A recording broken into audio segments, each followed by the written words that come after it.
الحمد لله نحمده ونستعينه ونستغفره ونعوذ بالله من شرور انفسنا ومن سيئات اعمالنا من يهده الله فلا مضل له ومن يضلل فلا هادي له ونشهد ان لا اله الا الله وحده لا شريك له ونشهد ان محمدا عبده ورسوله.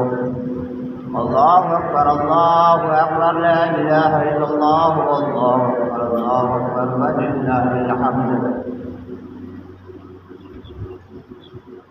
لبيك لا شريك له ان الحمد والنعمة لك والملك لا شريك له.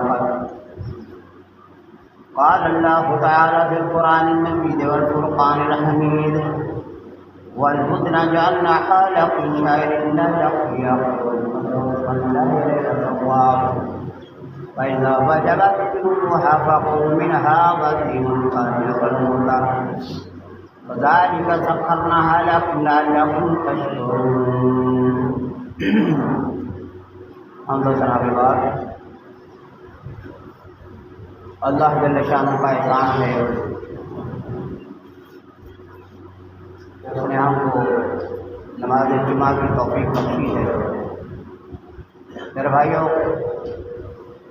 کچھ زیادہ وقت آپ کے لیے صرف 15-20 منٹ جو ہیں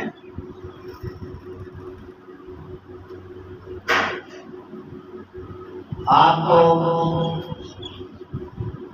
اللہ کے گھر میں بیٹھنا پڑے گا. تھوڑی دیر کے بعد اذان ہو جائے گی.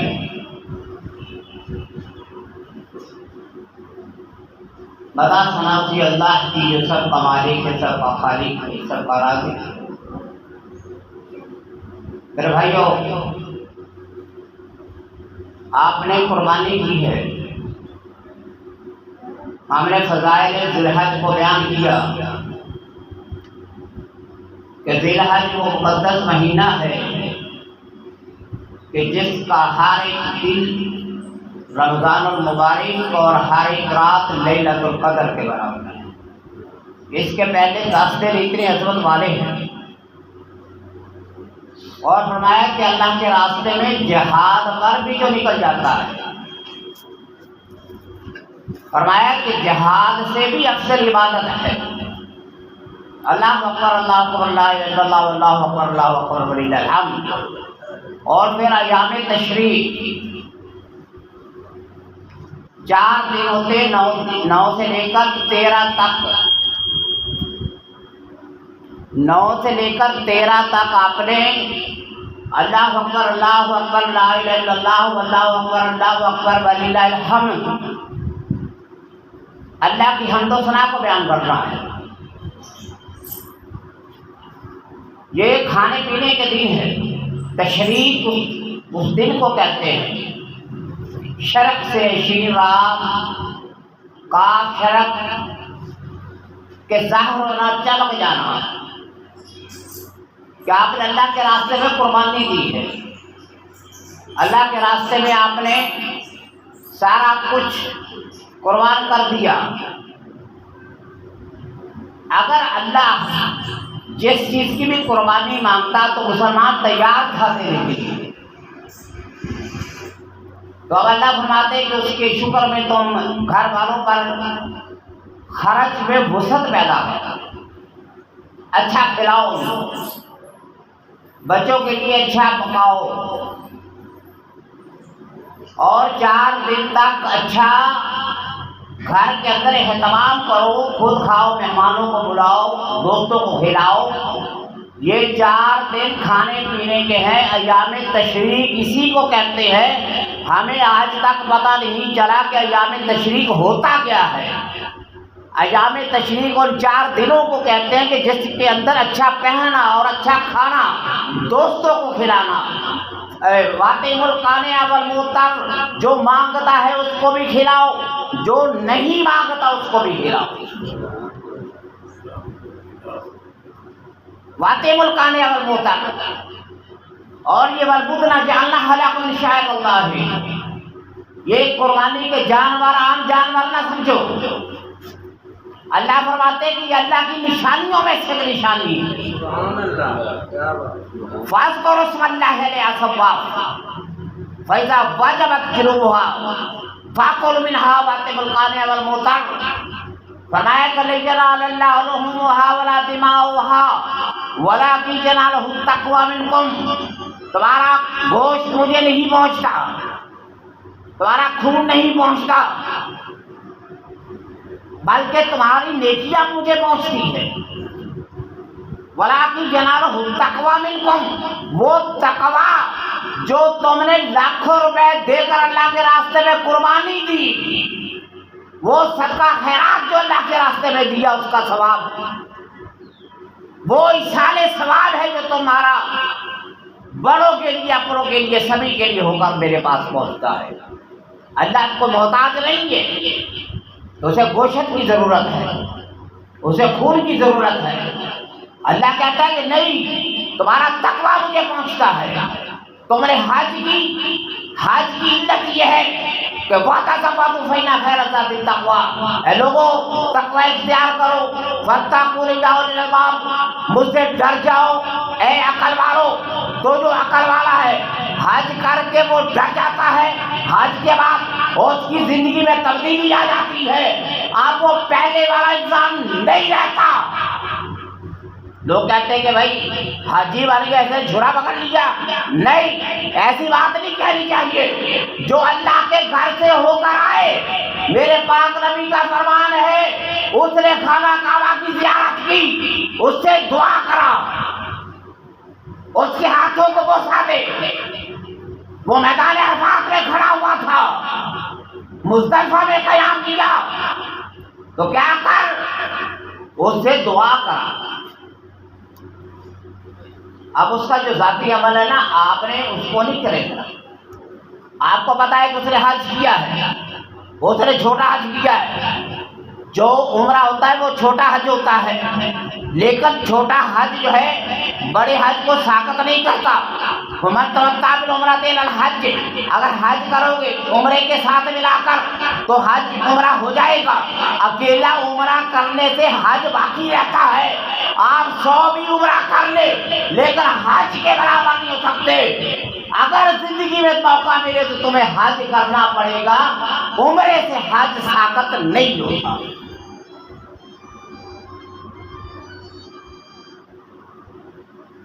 تو بھائی یہ بات ہے کہ اللہ کا ذکر سب سے افضل ہے۔ یہ خطبہ حجت البلاغ، نبی علیہ السلام نے فرمایا، یہ خطبہ حجت الوداع نبی علیہ السلام نے مکہ سے ہجرت کی اور ہجرت کب کی،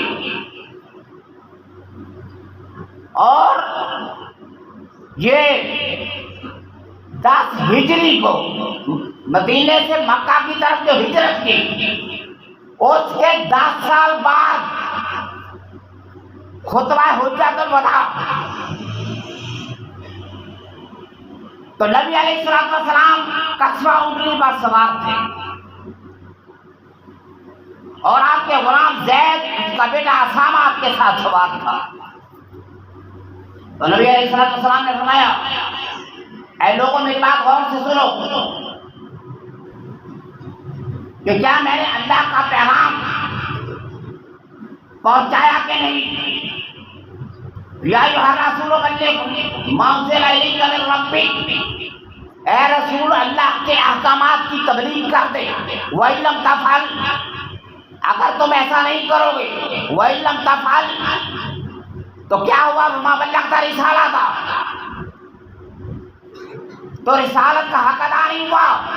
صحابہ اکرام نے 1,24,000 صحابہ اکرام سے پوچھا، میں نے اللہ کے احکامات کو پہنچا دیا؟ انہوں نے کہا کہ پہنچایا نہیں بلکہ پہنچانے کا حق ادا کر دیا۔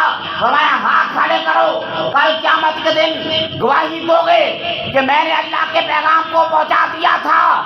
اب مجھے ایک بات کا جواب دو کہ کائنات کا امام 23 سالہ زندگی کے اندر، 63 سالہ زندگی میں اپنے صحابہ کرام کو اغوا کر کے ان کو ان کی گواہی لے کر ہاتھ کھڑے کر کے یہ ثابت کر رہا ہے کہ میں نے اللہ کا پیغام پہنچا دیا تھا، لا الہ الا اللہ تفلحوا، لا الہ الا اللہ محمد رسول اللہ، وہ پیغام جو آدم سے چلا تھا، آدم صفی اللہ، نوح نجی اللہ، اسماعیل ذبیح اللہ، داؤد خلیفۃ اللہ، شیس رسول اللہ، موسیٰ کلیم اللہ، عیسیٰ روح اللہ، داؤد خلیفۃ اللہ، تو اللہ کے پیغام کو لا الہ الا اللہ محمد رسول اللہ، اب اس کے سب سے بڑے گواہ کون ہے؟ نبی پاک کے صحابہ کرام، چاہے وہ چھوٹے درجے کا ہے، چاہے ابو بکر سے لے کر بلال تک ہے، سبھی نے ہاتھ اٹھا کر کہا تھا کہ یا رسول اللہ، آپ نے اللہ کا پیغام پہنچایا نہیں بلکہ پہنچانے کا حق ادا کر دیا تھا۔ میں کل واجب ہو گئی یا رسول اللہ دیکھ کہا کہ اے لوگوں دیکھو، اپنے غلاموں کے ساتھ اچھا سلوک کرنا، اپنی باندیوں کے ساتھ اچھا سلوک کرنا، اپنے نوکروں کے ساتھ اچھا سلوک کرنا، انہیں اپنی ملکیت نہ سمجھنا، عورتوں کو مت پیٹنا، جس طرح جانوروں کو پیٹتے ہو، نماز کو قائم کرنا، نماز نہ چھوڑنا، جو نماز کو چھوڑ دیتا ہے وہ دین کو ڈھا دیتا ہے۔ سارے صحابہ کرام سے وعدہ لیا کہ میرا یہ پیغام ہے کہ کسی بھی حالت میں تم نماز نہیں چھوڑو گے، فَإِذَا وَجَبَتْ جُنُوبُهَا فَكُلُوا مِنْهَا وَأَطِيعُوا الْقَانِعَ وَالْمُعْتَرَّ، فرمایا کہ اللہ کا ذکر کرتے رہو، کھڑے ہو، بیٹھے ہو، لیٹے ہوئے۔ بھائی یہی چیز سکھا کر گئے تھے، وَيُعَلِّمُهُمُ الْكِتَابَ وَالْحِکْمَةَ وَيُزَکِّیہِم، تمہیں وَيُعَلِّمُهُمُ الْکِتَاب، کتاب کی تعلیم دی، حکمت نبی کی حدیث کو کہتے ہیں، وَيُعَلِّمُهُمُ الْکِتَابَ وَيُزَکِّیہِم، تمہیں گناہوں سے پاک کیا کہ نہیں؟ تمہیں پاک کیا، جب تم نے قرآن پڑھا تو پاک ہو گئے، جب تم نے نماز پڑھی تو پاک ہو گئے، جب تم نے اللہ کا نام لیا تو پاک ہو گئے، جب تم نے لا الہ الا اللہ محمد رسول اللہ پڑھا، لا الہ الا اللہ محمد رسول اللہ سے پہلے تم نجس تھے، تم توحید کے داعی نہیں تھے، محمد پاک کا کلمہ پڑھا تو پاک ہو گئے۔ وَيُعَلِّمُهُمُ الْكِتَابَ وَالْحِکْمَةَ وَيُزَکِّیہِم، تمہیں پاک کر دیتا ہے، پاک کیا تم کو، وَيُزَکِّیہِم إِنَّکَ أَنتَ الْعَزِیزُ الْحَکِیم، وَجَعَلَ عَنْهُمْ إِصْرَهُمْ وَالْأَغْلَالَ الَّتِی کَانَتْ عَلَیہِم، پہلے جب لوگوں سے گناہ سرزد ہوتا تھا فرمایا حصہ کاٹ دو، اگر کوئی گندگی گر گئی جسم پر اس کو کاٹ دو، لوہے سے کاٹ دو اس کو، جو رات کو گناہ لکھا جاتا آپ نے کیا، صبح تمہارے دروازے پہ لکھا ہوتا تھا، بھائی میں نے گناہ کیا، کسی نے بھی کیا، یعنی بات کوئی بھی ہے، جو گناہ کرتا تھا اس کے دروازے پہ لکھا جاتا تھا، پھر آسمان سے میزان آتا تھا، فیصلہ ہوتا تھا، یہ جھوٹا ہے یہ سچا ہے، آسمان سے آگ آتی تھی، قربانی کو کھا جاتی تھی، جھوٹا ہے سچا ہے، اللہ تعالیٰ نے ثابت کر دیا، لیکن محمد مصطفیٰ کی برکت سے اللہ تعالیٰ نے یہ سارے قوانین منسوخ کر دیے اور صرف گواہوں کا کام کو رکھا کہ آپ تم اگر سچی گواہی دو گے کسی معاملے میں تو تمہارا فیصلہ ہوگا، ورنہ وہ جو بوجھ بنا ہوا تھا تمہاری گردنوں پر کانت علیہم، تو میں نے وہ اتار دیا، وَزَادَ عَنْهُمْ إِصْرَارُهُمْ، یہ بوجھ نہیں تھا کہ گناہ کرنا صبح دروازے میں لکھا جانا۔ پھر اللہ کہتا فَالَّذِينَ آمَنُوا، اے لوگ ایمان والو، وَعَزَّرُوهُ، اے لوگ ایمان والو اپنے رسول کی عزت کرو، توقیر کرو، وَنَصَرُوهُ، اس کے دین کی نصرت کرو، وَاتَّبَعُوا النَّارَ الَّذِی، جو قرآن اترا ہے قرآن کی اتباع کرو، اب یہ منظر تیرے سامنے ہے، تو مسلمان ہے تو غور کر مرتبہ رسالت کیا ہے کہ اگر اللہ نے تم سے دکھوں کو دور کیا تو تم بھی ایسے بن جاؤ کہ رسول کی عزت کرو، ناموس رسالت کے لیے اپنی جان مال دن سب کچھ اللہ کے راستے میں قربان کرو۔ سبق پڑھ پھر صداقت کا، عدالت کا، شجاعت کا، امامت کا لیا جائے گا کام، تو اس سے دنیا کی امامت کا پڑھ کلمہ، صداقت کے درجے پر بیٹھ جا۔ وہ صدیق جس کے لیے میرے پاک نبی نے فرمایا اے لوگوں میں نے سب کے احسان کا بدلہ چکا دیا، ابو بکر وہ ہے جس کے احسانات کا بدلہ اللہ قیامت کے دن اٹھائے گا۔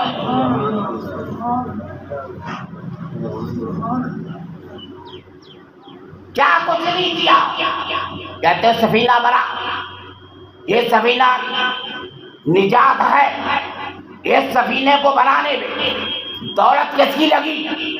اس سفینے کو بنانے میں دولت ابو بکر کی لگی، اور جس نے گھر کا سارا سامان لا کر نبی کے قدموں میں رکھ دیا تھا، پوچھا یا رسول اللہ میں نے گھر میں کچھ نہیں چھوڑا، پوچھا ابو بکر کیا چھوڑ کر آئے ہو؟ فرمایا یا اللہ، اللہ اور اس کے رسول کو چھوڑا ہے، بلکہ اس حد تک کہ دیواروں کے اوپر ہاتھ مار کر ابو بکر چیک کر رہے تھے کہ کوئی سوئی تو نہیں رہ گئی، کہ بارگاہ رسالت میں جانے کے لیے اپنا تن من دھن اپنا لباس بھی اتار دیا اور گدڑی پہن لی۔ یہ جو پڑی ہوتی ہے نا، یہ چھوٹی سی چٹائی، اس کا لباس بنا لیا۔ حضور مخدوم علی اجمیری داتا خان بخش لکھتے ہیں کہ اللہ کو یہ ادا اتنی پسند آئی کہ اللہ تعالیٰ نے سارے فرشتوں کو حکم دے دیا کہ جو لباس ابو بکر صدیق نے پہنا سارے فرشتے کو لباس پہنا۔ پڑھ سبق پھر صداقت کا، عدالت کا، شجاعت کا لیا جائے گا کام، تو سے دنیا کی امامت کا۔ جو قربانیاں دینے والے تھے وہ نبی کے ساتھ لیٹ گئے، ابو بکر نے قربانی دی لیٹ گئے، عمر نے قربانی دی لیٹ گئے، عثمان نے قربانی دی این حضور پاک کے قدموں کے سامنے جنت البقیع میں ہوش ککن میں سیدنا عثمان بن عفان کی قبر ہے۔ اور ادھر کا چلے جاؤ این سیدھا نجف اشرف میں کس کی قبر ہے؟ مولا علی کی ہے۔ دمشق میں کس کی بچت جائے؟ دمشق میں بلال کی۔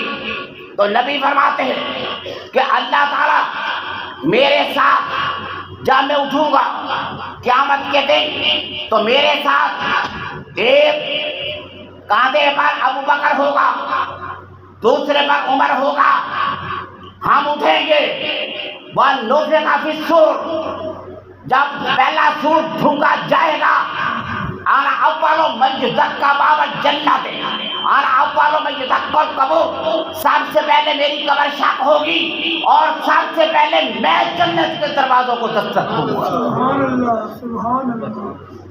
فرمایا بلال کو دمشق سے اللہ تعالیٰ میرے قدموں کے نیچے سے اٹھائے گا۔ فرمایا ساری کائنات پر قیامت قائم ہوگی، مکے مدینے پر قیامت نہیں جائے گی۔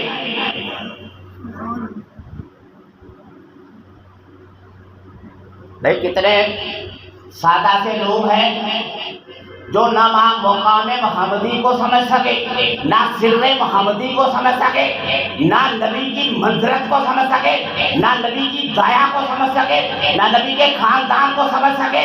وہی ابو جہل، وہی ابو جہل، وہی ابو لہب، بھائی وہی کچھ ہے۔ وہ کردار حسینی نہیں ہے تیرا، تیرا کردار یزیدی ہے کہ سودا امام حسین کی دکان سے خریدتا ہے اور بیچتا جا کر یزید کی دکان پر ہے۔ اور تجھے تو اپنے امام کی قدر کا نہیں پتا، تو ابو بکر کی قدر کیسے پائے گا؟ وہی پرانے لوگ وَجَاءَ بِكُم مِّنَ الْبَدْوِ مِن بَعْدِ أَن نَزَغَ الشَّيْطَانُ، یوسف علیہ السلام نے کہا تھا اے مالک تیرا شکر ہے کہ میرے باپ کو تو نے دیہات سے نکال کر شہر کے اندر جگہ دی، تو یہ بدوی کیسے ہوتے ہیں؟ وہی تکیانوس ذہن کا قالت العرب آمنا، یہ دیہاتی آتے ہیں کہتے ہیں ہم ایمان لے کر آئے، قرآن کہتا ہے بلا کے کیوں اسلم رہا، اور ابھی تک اسلام تو بڑی دور کی بات ہے، ولیکن کن اسلام ولم يدخلوا فی قلوب الایمان، تم ایمان نہیں لے کر آئے بلکہ یہ ہے کہ تم کو ہم اسلام لے کر آئے ہیں، اور ایمان بڑی دور کی بات ہے، ابھی تیرے اندر سے ابو جہلیت ختم نہیں ہوئی، تیرے اندر سے دقیانوسیت ختم نہیں ہوئی، تیرے اندر سے تیرے باپ دادا کی تہذیب ختم نہیں ہوئی، اور تو اپنے گھر کے ایمان کو نہیں سمجھتا، تو صدیق اکبر کی صداقت کو کیسے سمجھتا؟ اور جس کو اپنے نسل کا خیال نہیں ہے، جس کو اپنے نسب کا خیال نہیں ہے، یہ قرآن اترتا ہے، قرآن کہتا ہے، قرآن کیا کہتا ہے؟ یا رسول اللہ تیرے منکر کون ہے؟ حمازن مشائن بے نامی میں منع خیر معتدل عظیم عدل باقاعدہ کا ذلیل باقاعدہ کا ذلیل، یہ جھوٹے ہیں، ورات دے کلا حلف مہین حمازن مشائن بے نامی، یہ جھوٹی قسمیں اٹھانے والے، یہ بکواس کرنے والے، آخر میں اللہ تعالیٰ کہتا ہے عدل باقاعدہ کا ذلیل، ان کی اصل میں خطا ہے، ان کی اصل میں خطا ہے، اصل میں خطا کیا ہوتا ہے کہ اس کے پیدا ہونے کا نطفہ نہیں ہے، یا رسول اللہ یہ تیرے منکر، تیری آل کے منکر آدمی جو ہے وہ نطفہ حرامی ہے، یہ قرآن کہتا ہے، اور تل بعد ذالک ظلیم ان کان ذا مال و بنین، وہ کہنے لگا اخرت بن شریک ولید بن مغیرہ گئے اپنے باپ کے پاس، ماں سے پوچھا کہ نبی نے 10 باتیں بیان کی ہے، وہ ساری میرے اندر موجود ہے، یہ 10ویں بات کا بتا، میری اصل میں خطا ہے۔ فرمایا بیٹا باسل تیرا باپ بوڑھا تھا، میں گئی میں نے بدکاری کروائی، ایک چرواہے سے اس کے اندر سے تو پیدا ہوا، جو آج نبی کا سب سے بڑا دشمن ہے، تو لاولد اور ظالم ہوتا ہے جو نبی کی دشمنی سے اتر آتا ہے، اور وہ لوگ جو اللہ اور اس کے دین کی خدمت کرنے والے ہیں، ان کی مخالفت کرنے والے، کبھی غور کریں کیا تمہارے اندر تو یہ چیز موجود نہیں ہے؟ اور امام غزالی کہتے ہیں حافظ قرآن کی عزت کر، اللہ تعالیٰ تیرے خاندان کے اندر سے حافظ قرآن عالم پیدا کرے گا، اور اگر تو بیٹھا بٹھائی کیڑے نکالنے جا رہا نا، تیری قبر پر حافظ تو کیا جا کر کوئی ان پڑھ بھی جا کر سورہ یاسین نہیں پڑھے گا، اور تم اپنوں کی قدر نہیں کرتے، اپنے ماں باپ کی قدر نہیں کرتے۔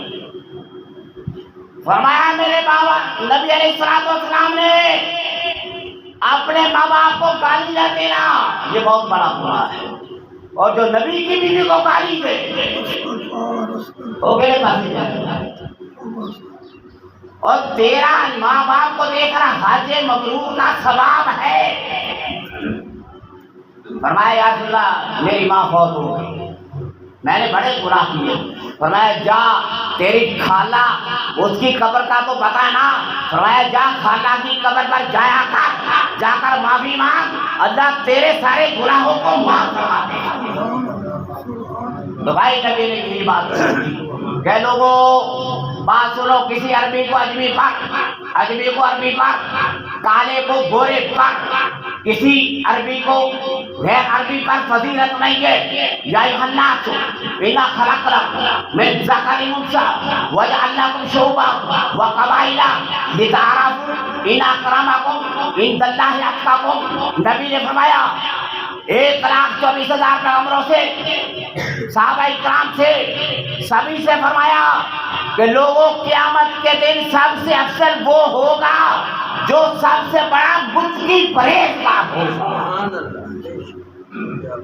یہ نہ کہنا کہ یار میرا تو نسب ہی بڑا چھوٹا تھا، میں کیسے ہو جاؤں گا پاک. اللہ تعالیٰ کہتا ہے این المقرب. اور مقربین کہاں ہے؟ این المتقون. متقین کہاں ہے؟ این یہ کہیں نہیں فرمایا. اکثرکم احسانا، یہ بڑے نیکیاں والے آؤ. اللہ کہتا ہے اتقاکم، تم میں سے جو زیادہ پرہیزگار ہے. اگر کوئی کسی نسل سے تعلق رکھتا ہے تو اللہ کے نزدیک سب سے افضل وہ ہے.